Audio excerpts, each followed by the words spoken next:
Have you ever watched a movie like Doctor Strange, Avengers, or Interstellar and thought, how the heck did they make that?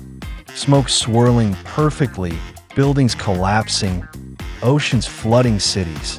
And no, it's not magic. It's Houdini. And trust me, once you learn it, you'll feel like a digital wizard. Houdini isn't just another 3D app like Maya or Blender. Now, don't get me wrong, those tools are incredible. I use them myself, and I'm a huge fan. But if you want to blow stuff up, flood a city, or make smoke dance like it's an Inception, that's Houdini's playground. You want explosions? Got it. Fire?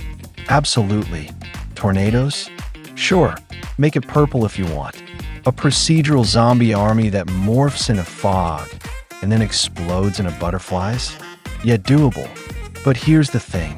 With great power comes a really intimidating interface. Don't worry though. We're going to break it down together, and you'll see it's actually kind of fun. Houdini is the gold standard.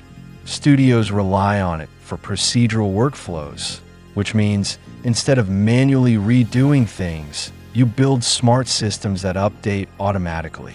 It's like building your own visual effects factory. Alright, I won't throw 17 Houdini panels at your face today.